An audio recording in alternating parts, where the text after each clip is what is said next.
많은 대표님들이 착각하시는 게 있습니다. 사업자 대출만 잘 받으면 우리 사업은 다 잘 될 것이라는 생각이죠. 물론 사업자 대출을 받고 나서 한마디로 사업 자금이 있고 나서 잘 되는 대표님들은 모두 다 이 내용을 알고 있었습니다. 반대로 사업자 대출을 받고 나서도 잘 안 되는 대표님들은 이것을 모르기에 계속 같은 나락으로 들어가게 됩니다. 제가 그것을 어떻게 알고 있냐고요?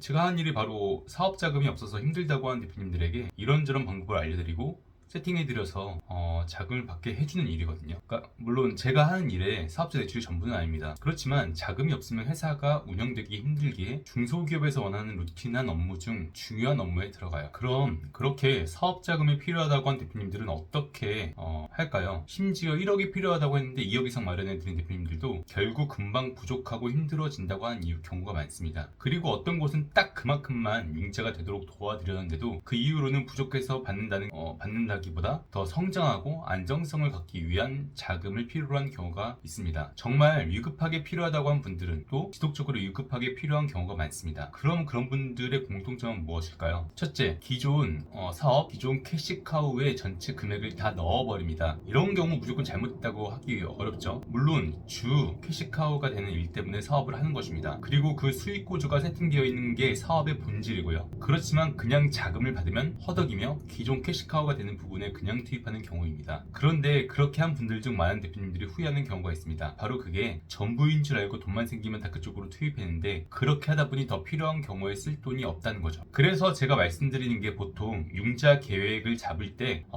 그 돈을 현재 필요한 곳에만 써도 되는지를 검토하고 자금 사용 계획을 짜라는 것입니다. 그렇게 하다 보면 현재의 캐시카우만 아니라 미래의 캐시카우를 위한 마케팅, 인건비에 투자하기도 하고요. 그게 아니라면 예비비에 쓰이기도 합니다. 둘째, 확실한 예비 자금을 만들어야 하는 것을 모릅니다. 예비 자금에 대한 일정한 기준에 맞춘 금액 확보를 해놓는 게 필요합니다. 그리고 그 이하로 떨어질 때는 알람을 해놓든지 아니면 따로 그 돈을 보관해 놓아야 하죠. 그렇게 되는 것이 회사에 어떤 일이 생겨서 자금 순환이 안 될 때가 꼭 생깁니다. 그럴 때라도 회사는 운영되어야 하고 필요한 물품과 원재재는 사야 합니다. 그런데 생각보다 많은 회사에서 명확하게 예비 자금을 마련해 놓지 않습니다. 이 영상을 보시는 분들께서는 꼭 우리 회사가 최소 3개월은 수입이 없더라도 유지할 수 있는 예비 자금을 마련해 놓으시길 바랍니다.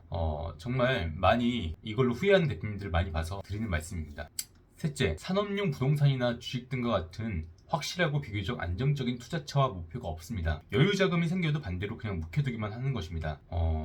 그럴 때가 적기입니다. 가장 효율적이면서 안정적인 자산에 투자하도록 해야 합니다. 보통은 그것으로 많이 쓰이고 사업자가 쓰기 좋은 게 산업용 부동산입니다. 산업용 부동산이 있다는 것은 정부 지원 사업에 심사를 받을 때도 가점이 되고 융자 기관에서도 좋게 보는 요소거든요. 더불어 중소기업은 힘들 때 빌려줬던 돈도 가져가기 때문에 위기 때 배로 힘들어집니다. 그때 산업용 부동산은 버틸 수 있는 여력과 신용을 줍니다. 그리고 더불어 땅을 끼고 있는 부동산이기에 시세 차익도 볼 수 있고요. 사업자 대출을 받기만 하고 제대로 관리되지 않는다면 급하게 빌리는 상황의 악순환입니다. 오늘은 그 이유를 알아봤고 그럼 어떻게 대비해야 되는지까지 알아봤습니다. 단순히 돈 많다고 사람 늘리고 단순히 돈 많다고 기존 캐시카우에 투자하는 행동 때문에 힘들어지지 않길 바라며 이상으로 영상을 마치도록 하겠습니다. 해결사 조팀장이었습니다. 끝까지 봐주셔서 감사합니다.